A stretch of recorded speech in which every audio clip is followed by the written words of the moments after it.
72 hours. It's officially the same amount of time to kill an Adamantoise as to when Final Fantasy 15 releases. What's good, my fellow peasants? And while we're talking about that Adamantoise, if it is 3 days, I'm going to try to do it straight. I will be the first person to do 3 days straight on a live stream. But let's kick off with day number 3, Final Fantasy 3.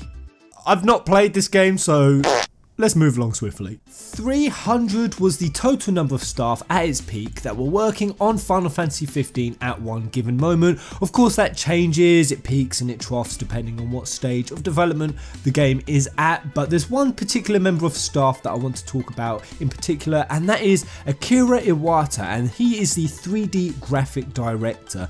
Now, we've never spoken about this guy, but he deserves so much credit. So in our final 3 days, let's learn about who this guy is. We've often seen him at ATRs, at events. He was even at London. I went over and I tried to shake his hand, but he was a bit busy. And he's often by Tabata's side because he's pretty much what I call the tech guy. As the 3D graphic director, what his job encompasses is huge. He's pretty much the guy we have to thank for why Final Fantasy 15 looks as good as it does.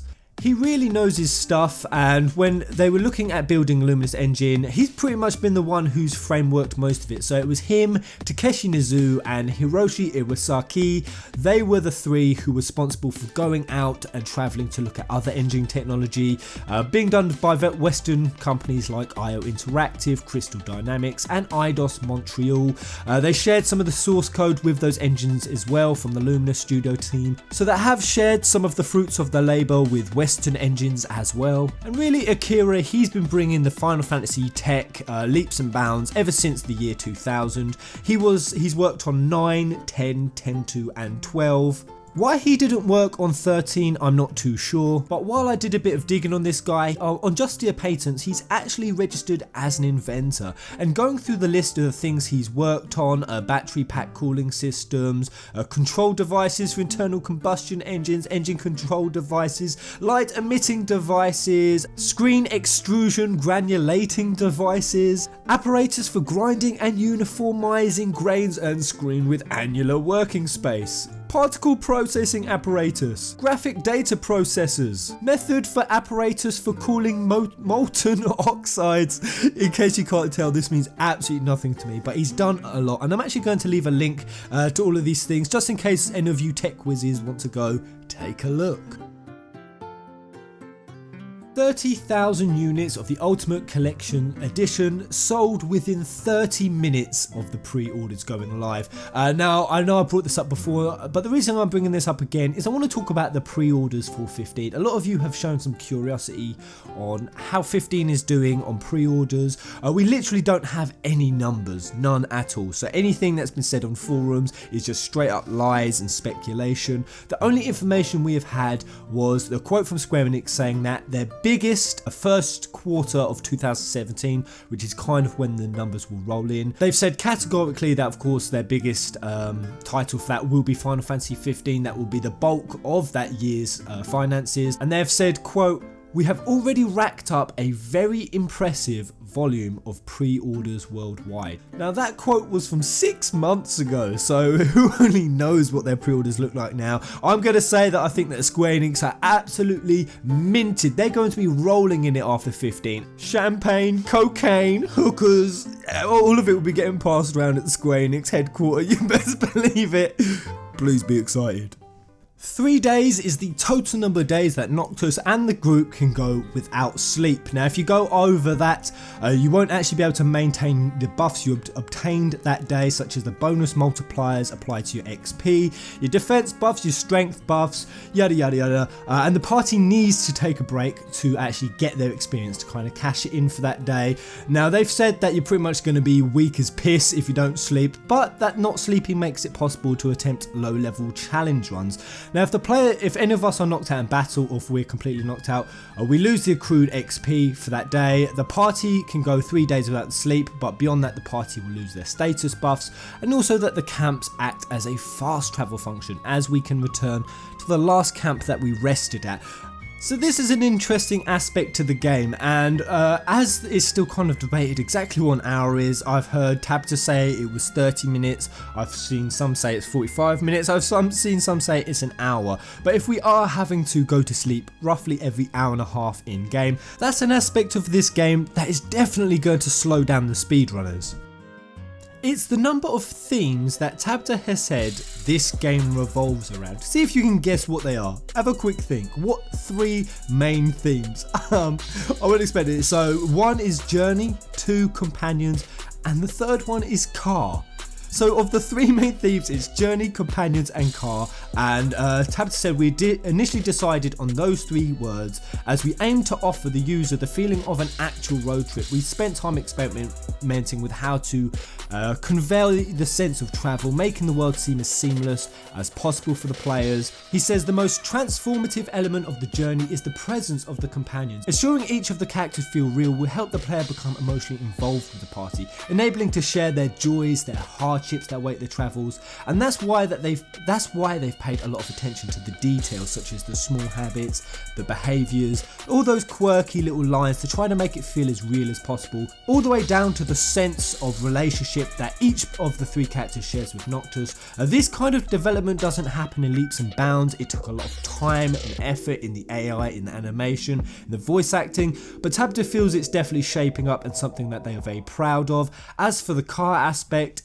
with its roots in our car theme, that is more sort of the parent and child side of it. Noctis and his companion are travelling in Regis's car, and that connects son to his father, and it's pivotal to the story experience. And remember guys, Tabata did say that the most important theme in this game was also father and son, so I think that's where the car part's coming from. But despite that, he has identified some other themes, despite those 3 sort of being the core ones. He's also identified that the game is thematically centered on war.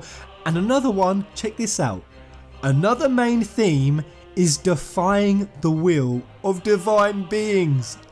Whoa, guys, I've been saying defying the will of divine beings. I've said that the gods and goddesses of Eos, especially the goddess of Eos, I don't think that she's going to be friendly towards our group. In Greek mythology, she kidnaps 4 good-looking men, forms kind of a hostile obsession for them. Eos is of course a goddess of dawn, and Noctis, his name means night. Oh guys, defying the will of divine beings. But then let's think of the other divine beings in this game, the Lucii, and I even theorised that Noctis will turn against his ancestors and the will of the Lucii, and how in the Omen trailer that's why this spear disappeared. He was kind of losing his powers to warp strike.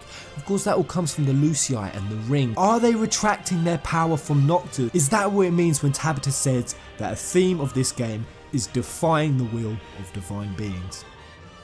And finishing off day number 3 is that there's 3 years of age difference in our brotherhood. So Gladiolus is 23 and our youngest one is Noctis at 20. But is Noctis the youngest? This is the thing guys, they still maintain on all the wiki pages, on all the Square websites, that Prompto is still 20 and Noctis is 20. But here's the issue guys, Prompto was born October the 25th and Noctis August the 30th.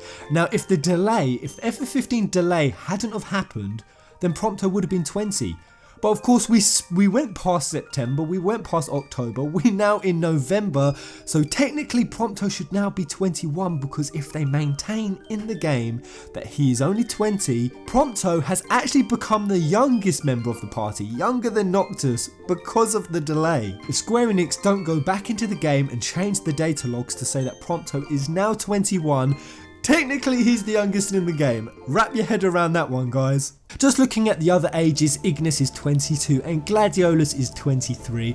Oh god, Gladiolus is definitely older. He's definitely older than Noctis by 3 years. If we go to that Brotherhood Sword and Shield episode, we didn't know what Noctis' age was, it never told us. But I mean, even if he's 14 here, which is pretty generous. I mean, Noctis looks bloody 11 to me, or 12 maybe. At most, Gladiolus could only have been 17, 16 here.